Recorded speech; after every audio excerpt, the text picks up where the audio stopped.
Kahabaan ng 2 kilometrong kalyeng ito, sari-saring kainan ang makikita. Kaya naman, tinuturing na itong food tourism destination dito sa Metro Manila.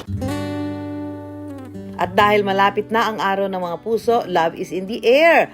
Abot hanggang maginhawa.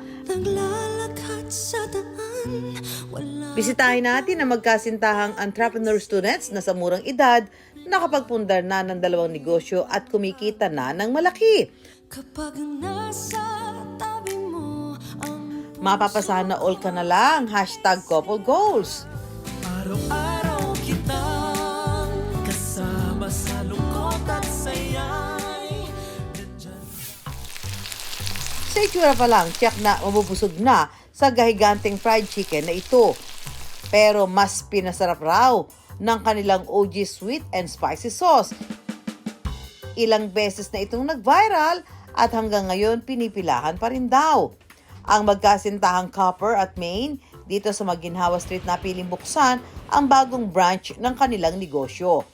Sobrang thankful rin kami sa location na to kasi mas guminhawa yung yung flow ng business. It has a free market already. Kumbaga, alam na talaga na puntahan. Because they have the food culture here na. Kumbaga, ang dami na ditong magkakatabing pagkain. Parehong entrepreneur students sina Copper at Main pero sa magkaibang eskwelahan. Unang napansin ni Main si Copper nang mag-comment ito sa kanyang in-upload na litrato. He complimented my brother instead. So, syempre na-curious ako bakit hindi ako yung kinompliment yung brother ko. So, I checked his Instagram and then sabi ko, nagbi-business talaga. Tapos sabi nila, oo, nagbi-business minded. Sabi ko, gusto ko siya maging friend. Kasi gusto ko ng business-minded friends. Ang kanilang first meet-up dahil sa negosyo. Nagbebenta daw siya ng mani kung gusto ko bumili. So sabi ko, sige, syempre support ako. First meet namin, binentahan ko siya ng money. Isang buwan pa lang naniligo si Copper, may proposal na agad si Main. Nagsabi ako sa kanya, mag-business tayo. Nasimulan nila ang negosyong kainan na Maiko 2.0 noong 2022 sa Marikina. Ang produkto nila, chicken pops o bite-sized na manok. At nag-click naman. Noong nakaraang taon, may isang bakanting tindahan silang napusuan. Rent namin yung store nang hindi namin alam kung ano ilalagay. And we wanted to have a passive income lang. The passive income that we thought about is yung mga halo-halo, ice scramble, palamig lang. Dahil short-term ang mga ito, nag-isip sila ng long-term na negosyo. I offered him the drizzled chicken concept. Sabi niya pa, chicken na naman? Ang kinakatakot niya baka maging competitor. Sabi ko, we will make it different. Pero nung una, onte, ninig ako syempre. Kasi parang chicken again. Eventually, nung day 1 na, sabi ko, nandito na to, game na to. Magtitiwala ako sa partner ko. Tig 50K kami noon. Total nun is 100K. Noong nagsimula kami sa sobrang liit na store. Nakita nila na malaki ang demand sa kanilang negosyo kaya lumipat sila ng pwesto at nagbukas ng branch sa Maginhawa. It has a chicken on top and then pipili ka kung ano yung nasa ilalim na gusto mo. It is very new to their eyes. Yung eyes yung nag-crave talaga. Kasi mostly people love Instagrammable eh. Yung parang kakaiba. Magpaptok naman tayo, guys! Meron ng mga balloons sa harap ko. Bawat balloons na yan ay may mga tanong sa loob. So, kailangan putukin ni Copper ang balloon. Tanong natin kay Copper.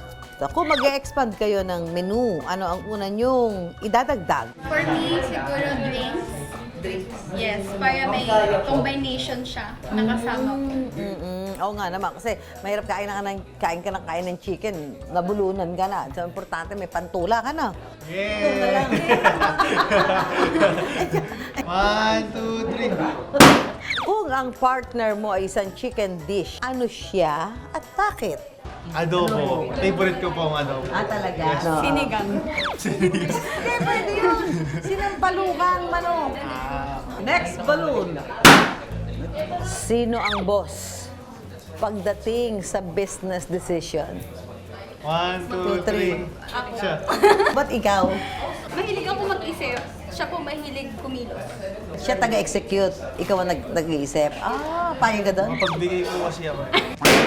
Yan. Para tayong nag-New Year dito. Bakit naging successful lang yung drizzled chicken? We really listen to the customers' experience and yung gusto nila. Ikaw, Copper. Siguro po, pwede po muna bumati. O sige, bakit? No, sir. Ano po, binabati ko po yung family ko po, yung lahat ng staffs po namin. Kala mo yung area. Astig na family na Drizzle Chicken, which is our staffs. Kasi syempre sila rin ang frontliners namin. Dito yung frying station natin. Dito tayo na-fry para maging malaki siya and maging crispy and juicy. Ang marinated na manok babalutin sa harina saka ipiprito. Bestseller ang kanilang combo na may mac and cheese at fries. May toppings na manok at ang kanilang OG white garlic sauce. Para sa gusto ng kanin, merong rice and chicken combo. Ang kanilang monster chicken, iba-ibang flavor ang pwedeng pagpilian. Bestseller ang kanilang honey butter sauce. Panalo rin ang cheesy bun burger. Ang lasa ng kanyang sauce. Ito yung size ng chicken. Parang kasing laki ng palad. Tapos ang soft nung chicken meat. Crispy. Ang sarap. Ang sarap ito. Sarap. Sabi naman. Ganyan talaga. Ang sarap ng mga dinidrizzle niya. Kaya naman pala kayo talaga dinadayo dito, di ba? Sarap. Hindi tinipid. Dahil sinabi ng cheesy macaroni, dapat lasang cheese, di ba? So yun, lasang-lasa yung cheese niya. Gaano kaya kalakas yung pita? Malakas naman. Malakas. Pwede ba sabihin natin 6 digits? Yes. Oh my gosh, ang lakas ba? 6 digits!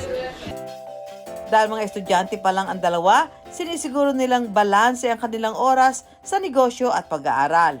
Kung meron kaming oras kung kailan kami estudyante, kung kailan kami May oras owners. na bebe time. Higit pa sa business partner ang tingin nila sa isa't isa ngayon. Bagay na mas nagpapatatag ng kanilang negosyo at relasyon. Kapag may time na pasuko ka na, may taong partner mo na magpupush sa'yo. As the time goes by, mas nagiging mature kami when handling mga issues or kaya decisions. So, mas napag-uusapan siya now. Ang negosyo at relasyon, magkaibang larangan man pero pareho ang pundasyon. Kailangan ng tiwala sa isa't isa, commitment at lakas ng loob para kung may mga pagsubok man, magkatuwang itong haharapin. Siguro as young entrepreneurs na katulad namin, as partners, kailangan natin ng mahabang patience. Try talaga ng try hanggang magtagumpay. Kasi hindi mo naman malaman kung hindi mo susubukan. It is a long process talaga. You just need to believe in your product and believe yourself na kaya mo yan. At saya